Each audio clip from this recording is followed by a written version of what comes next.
Саламатсыңарбы? Бүгүн силер менен кайрадан 9 класстын химия предметин андан ары окуп үйрөнүүнү уланталык.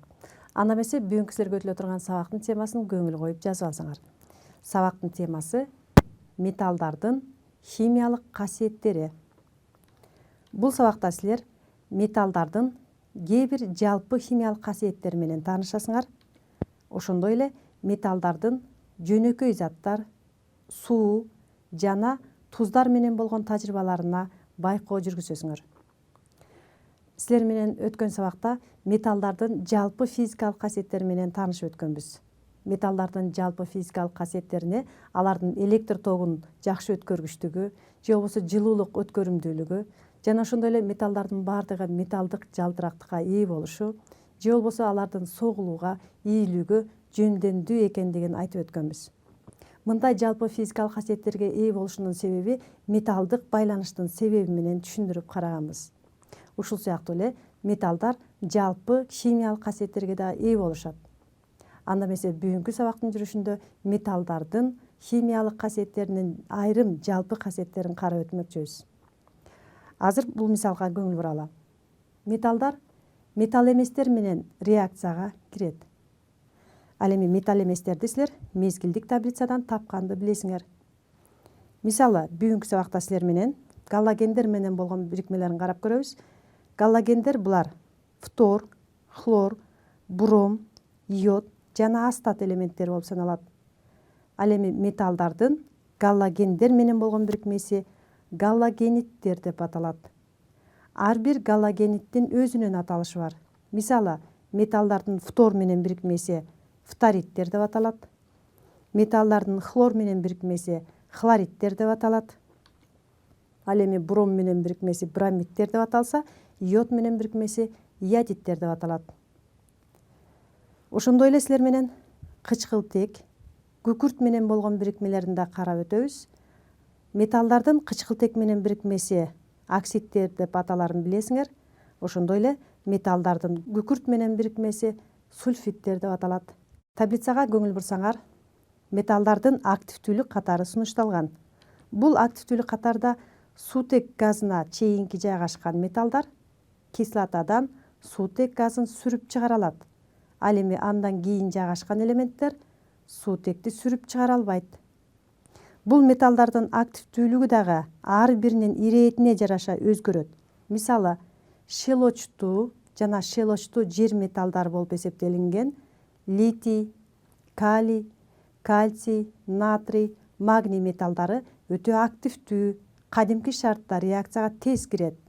Ал эми алюминий, цинк, хром, темир, никель, коргошун сыяктуу элементтер активдүүлүгү салыштырмалуу начарыраак. Ал эми суутектен кийинки жайгашкан элементтер болсо активдүүлүгү өтө начар, пассивдүү металлдар деп аталат. Кадимки шартта оңой менен кычкылданбайт. Анда азыр силер менен мына ушул металлдардын хлор менен болгон тажрыйбасына байкоо жүргүзүп көрөлү. Мисал катарында хлордун темир менен болгон тажрыйбасына байкоо жүргүзөбүз. Силер азыр көрүп турасыңар, темир активдүүлүк катарында суутекке чейинки жайгашкан элемент. Активдүүлүгү боюнча шелочтуу жана шелочтуу жер металлдарына караганда салыштырмалуу начарыраак болуп саналат.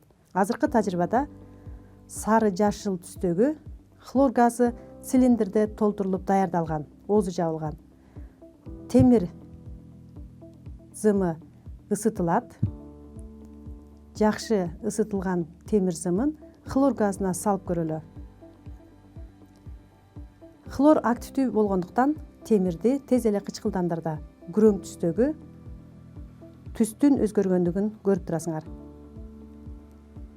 Пайда болгон зат бул кайсыл зат болду экен? Азыр силер менен реакциянын теңнемесин жазып, жыйынтык чыгаралык. Мына тажрыйба үчүн биринчи темир зымы алынып ысытылды. Алдын ала даярдалган хлор газына жибергенде темирдин хлорити алынды. Бул учурда темирдин кычкылдануу даражасы 0дон +3-кө өттү. Ал эми хлордун кычкылдануу даражасы 0дон -1-ге өттү. Анда жыйынтык чыгарсаңар болот, темирдин кычкылдануу даражасы жогорулады. Демек, хлор кычкылдандыргыч болуп саналат. Пайда болгон зат темирдин 3 валенттүү хлорити алынды. Азыр ушундай эле хлордун башка металл менен болгон тажрыйбасына байкоо жүргүзөлүк. Мисалы, активдүүлүгү начар металлдарды алалы. Жез. Силер көңүл бургула таблицадан. Азыр темир менен болгон тажрыйбасына байкоо жүргүздүңөр алдыда.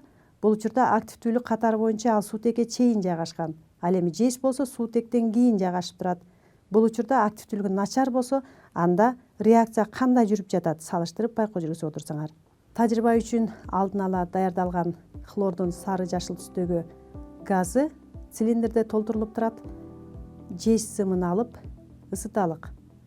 Хлор активдүүлүгү күчтүү болгондуктан ал кычкылдандырып жездин эквиваленттүү хлоридин пайда кылды. Анда реакциянын натыйжасында кандай зат пайда болгондугун теңнемесин түзүп карап көрөлү. Жез хлор менен реакцияга кирип, жездин эквиваленттүү хлоридин пайда кылды. Бул учурда жездин кычкылдануу даражасы 0дон +2ге өттү, ал эми хлордуку 0дон -1ге өттү. Анда жездин кычкылдануу даражасы жогорулады деп жыйынтык чыгара аласыңар, анткени 0дон +2ге өтүп жатат. Бул учурда хлор кычкылдандыргыч болуп саналат. Алынган заттын аталышы жездин эквиваленттүү хлориди болуп эсептелинет. Мына азыр силер менен галлогендердин алынышына тажрыйбадан байкоо жүргүздүк. Келгиле, алдыда күкүрт менен болгон тажрыйбаларга байкоо жүргүзөбүз. Бул учурда сульфидтерди алууда металлдардын активдүүлүгүнө карата реакцияларда кандай өзгөрүүлөр болуп жаткандыгын салыштыруу менен карап отурсаңар. Анда кийинки мисалга көңүл буралы. Азыр тажрыйба үчүн активдүү металл натрий алынган. Натрийдин күкүрт менен болгон тажрыйбасына байкоо жүргүзөсүңөр. Активдүүлүк катарында натрий астыда жайгашкан, анткени ал щелочтуу металл, күчтүү, активдүүлүгү тез эле реакцияга кирүүгө жөндөмдүү. Тажрыйбаны баштоо үчүн биринчи күкүрттүн кристаллын жанчып, даярдап алабыз. Андан кийин активдүү металл натрийдин кесекчесин бир аз өлчөмүнө алабыз. Силер билесиңер, ал кадимки шартта сакталбайт, керосиндин астында сакталат, анткени абада кычкылданып кетет. Азыр бир аз өлчөмдө гана натрий металлын кесип алып, тажрыйбага керектүү өлчөмдө гана алып туруп, аны даярдалган күкүрткө салып аралаштырып көрөлү. Натрий активдүү металл болгондуктан ысытуунун зарылдыгы жок. Активдүү металлдар кадимки шартта эле реакцияга кире алат. Бир аз гана жанчып, аралаштырып коюу жетиштүү болот. Натрийдин сульфиди алынып жатат. Реакция башталды. Анда реакциянын теңнемесин түзүп, кандай зат алынгандыгын карап көрөлү. Натрий күкүрт менен реакцияга кирди. Натрийдин сульфиди алынды. Натрийдин сульфидинин кычкылдануу даражасын табалык. 0дон +1ге өттү. Натрийдин кычкылдануу даражасы күкүрттүкү 0дон -2ге өттү. Анда силер көрүп турасыңар, натрийдин кычкылдануу даражасы жогорулады, анткени ал +1ге өтүп жатат. Мына ошол себептен күкүрт бул жерде кычкылдандыргыч болуп саналат. Азыр күкүрт менен болгон дагы бир тажрыйбага байкоо жүргүзөлү. Натрийдин ордуна башка металлды алып көрөлү. Мисалы, цинк. Активдүүлүк катарын карагыла. Цинк натрийден кийин жайгашкан. Демек, активдүүлүгү ага салыштырмалуу начар. Анда бул учурда кандай реакция жүрөт? Көңүл буралы. Цинктин майдаланган порошогу менен күкүрттүн даярдалган майда порошогун жакшылап аралаштыруу керек. Даяр болгон аралашманы азбест сеткасына салып ысытуу үчүн даярдайбыз. Силер көрүп турган бул азбест сеткасы. Ага аралашма салынды. Жогоруда натрий менен болгон тажрыйбада бир аз эле аралаштыруу жетиштүү болгон. Азыр болсо активдүүлүгү начарыраак металл болгондуктан бир аз ысытуу талап кылынат. Мына ошондуктан күйүп жаткан чачаланы алып келип, бир аз ысытып, эки заттын аралашмасы реакция башталганга шарт түзүлүп жатат. Ысытуу менен эки зат бир аз аралаштырылды. Кичине убакыт өткөндөн кийин реакция башталат. Алынган зат цинктин сульфиди. Анда реакциянын теңнемесин жазалык. Цинк дагы, күкүрт дагы эквиваленттүү. Цинк С деген формула алынды. Алынган заттын аталышы цинктин сульфиди деп аталат. Анда кычкылдануу даражасын табалы. 0дон +2ге өттү цинктике. Ал эми күкүрттүкү болсо 0дон -2ге өттү. Демек, цинк бул жерде кычкылданды. Күкүрт болсо кычкылдандыргыч болуп саналат. Азыр дагы бир металл эмес менен болгон тажрыйбага байкоо жүргүзөлү. Мисалы, кычкылтек газы менен. Металлдардын көпчүлүгү кычкылтек менен реакцияга кирип, күйөт. бирок алардын активдүүлүгүнө жараша ар кандай шарт түзүү керек болот. Мисалы, азыр магнийдин кычкылтек менен болгон тажрыйбасынан байкоо жүргүзөлүк. Магний шелочтуу жер металлдарына кирет, активдүүлүгү күчтүү металлдар деп эсептесек болот. Анда магнийдин бир аз кесекчесин алып, спирт шамынын жалынында кичине эле ысытуу жетиштүү болот. Магний кадимки шартта абада күйөт. Эгерде кычкылтек газына салсак, андан дагы жакшы жаркырап, чачырап күйөт. Бул учурда ультра көк нурларын бөлүп чыгарат. Реакциянын натыйжасында ак түстөгү порошок алынат. Бул магнийдин оксиди. Келгиле анда реакциянын теңнемесин түзүп, алынган заттын атын атайлык. Магний кычкылтек менен реакцияга кирип, магнийдин оксиди алынды. Бул учурда кычкылдануу даражасы 0-дон +2 өттү. Ал эми кычкылтектин кычкылдануу даражасы 0-дон -2 өттү. Алынган зат магнийдин оксиди деп аталат. Бул жерде кычкылтек кычкылдандыргыч болуп саналат. Магний болсо калыбына келтиргич. Биз силер менен жогоруда металлдардын металл эместер менен болгон мисалдарын карап көрдүк. Мисал катарында галогендер, күкүрт жана кычкылтек менен болгон реакцияларына байкоо жүргүзүп, жыйынтык чыгарганды үйрөндүк. Бул учурда металлдарда кандай өзгөрүүлөр болду? Тажрыйбаларга байкоо жүргүздүңөр. Ал эми реакциянын натыйжасында кандай өзгөрүү болгондугун дагы тереңирээк түшүнүү үчүн алдыдагы суроого жооп берүү менен өзүңөрдүн билимиңерди текшерип көрсөңөр. Анда бул суроого көңүл буралык. Металлдарда кандай өзгөрүү жүрдү? Бул суроого жооп берүү үчүн мен жоопторду сунуштайын, өзүңөр ойлонуп көргүлө. Биринчи, силер темирдин хлор менен, жездин хлор менен болгон тажрыйбасына байкоо жүргүздүңөр. Экинчи тажрыйбада натрийдин күкүрт менен жана цинктин күкүрт менен болгон тажрыйбасына байкоо жүргүздүңөр. Ошондой эле активдүү металл магнийдин кычкылтек менен болгон тажрыйбасына байкоо жүргүздүңөр. Анда бул учурда металлдарда кандай өзгөрүү жүрдү? Металлдар темир, натрий, магний, жез жана цинк. Анда мен силерге жооптор сунуштайын. Биринчи жооп: металлдардын кычкылдануу даражасы төмөндөдү. Экинчи жооп: металлдардын кычкылдануу даражасы өзгөргөн жок. Үчүнчү жооп: металлдар калыбына келди. Төртүнчү жооп: металлдар кычкылданды. Силер жогорудагы тажрыйбага байкоо жүргүзүү учурунда айтылган маалыматтарды жакшы түшүнүп уккан болсоңор жана буга чейинки калыптанган билимиңер бар болсо, анда албетте туура жоопту таптыңар го деп ойлойм. Мен силерге туура жоопту сунуштап, жооптун тууралыгын дагы бир жолу далилдеп карап көрөлү. Туура жооп төртүнчүсү: металлдардын бардыгы мисалдарда кычкылданды. Анткени бардыгынын кычкылдануу даражасы өзгөрдү. Темирдеги кычкылдануу даражасы +3-кө, жездики +2-ге, натрийдики +1-ге, магнийдики +2-ге, ал эми цинктики болсо +2-ге өзгөрдү деп айттык. Демек, бардык мисалдарда металл эместер кычкылдандыргыч болуп саналат. Металлдар болсо кычкылданды. Тескерисинче металлдар калыбына келтиргич болуп саналат. Ал эми металл эместер болсо калыбына келди деген жыйынтыкты өзүңөр үчүн жазып алсаңар болот.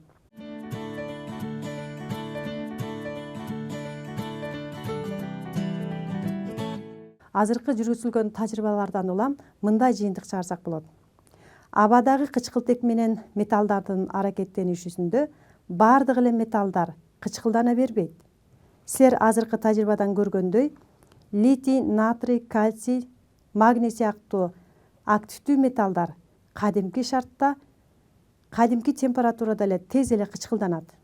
Ал эми алюминий, цинк, хром сыяктуу металлдар активдүүлүгү начарыраак болгондуктан бир аз ысытууну талап кылат экен. Силер аны тажрыйбадан көрдүңөр.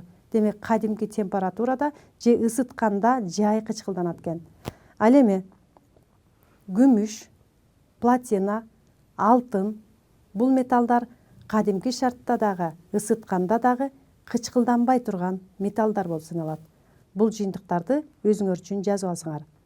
Силер менен азыр металлдардын дагы бир касиетин карап көрөбүз. Мисалы, сууга болгон таасирин. Бардык эле металлдар сууда эрийби же аракеттенеби? Албетте, мисалдардан көрүп тургандай силер активдүү металлдар реакцияга кире тургандыгын көрүп турасыңар. Мисалы, литий, калий, кальций, натрий, магний, алюминий сыяктуу металлдардын гидроксидин пайда кылып суутек газын бөлүп чыгарса, ал эми активдүүлүгү начар металлдар металлдын оксидин пайда кылып суутек газын бөлүп чыгарат экен. Ал эми активдүүлүгү начар болгон металлдар эч качан суутек газын сүрүп чыгара албайт. Силер билсеңер керек, мисалы жезди, күмүштү, платинаны, алтынды сууга салсаңар эч кандай эрибейт, суутек газын сүрүп чыгарбайт.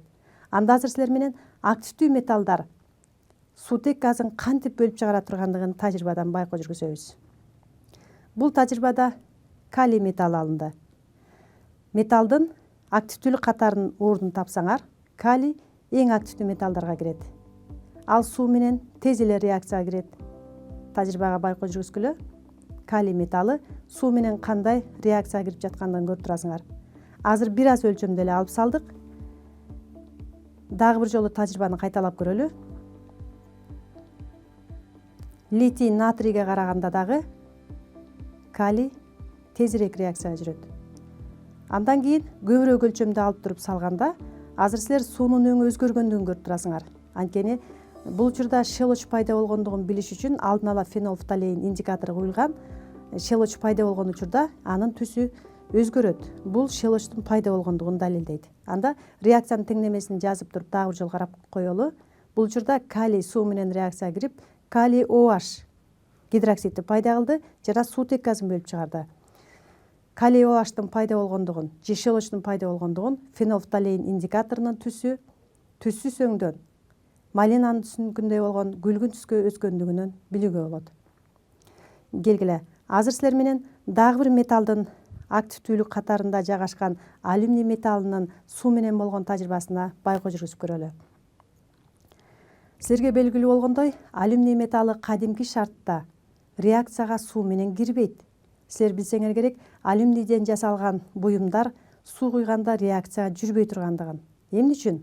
Анткени анын бети оксидтик пленка менен капталган. Мына ошондуктан реакцияга кирбейт.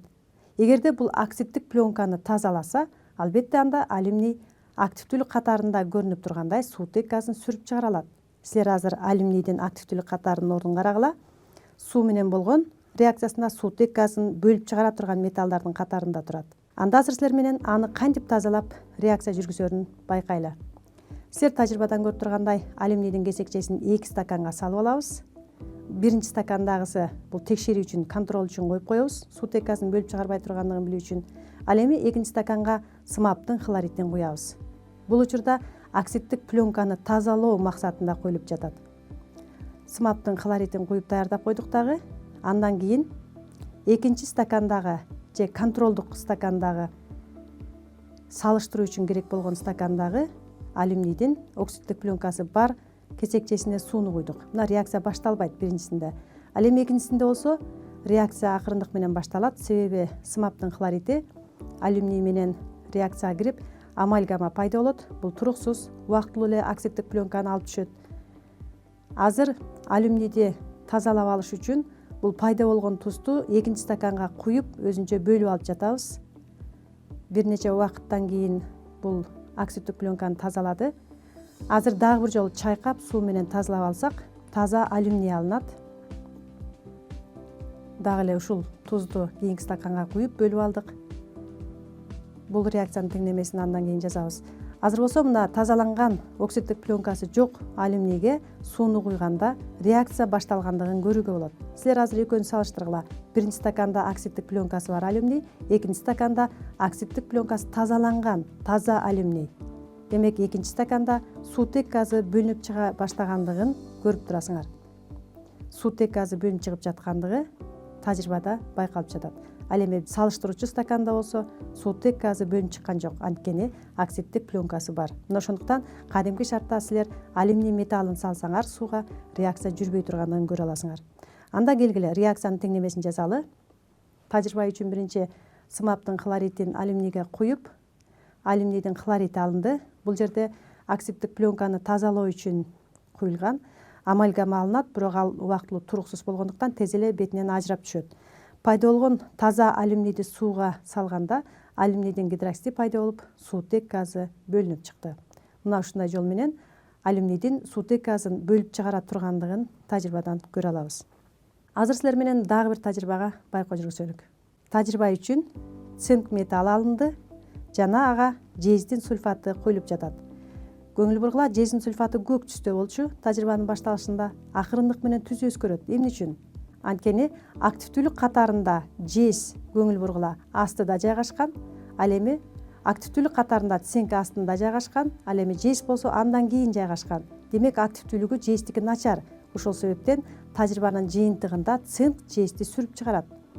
Бир нече убакытка чейин коюп коебуз. 1-2 саат өткөндөн кийин көңүл бурсаңар, көк түс өзгөрүп, ал эми стакандын төмөн жагында кызгылт түстөгү жездин бөлүнүп чыккандыгын көрө алабыз. Бул учурда жездин сульфаты цинк менен реакцияга кирип, жез реакциянын натыйжасында пайда болду. Анткени активдүүлүк катарында цинк жезге караганда активдүү металл. Анда эмесе бүгүнкү сабагыбызды жыйынтыктайлык. Биз силер менен эмнелерди үйрөндүк?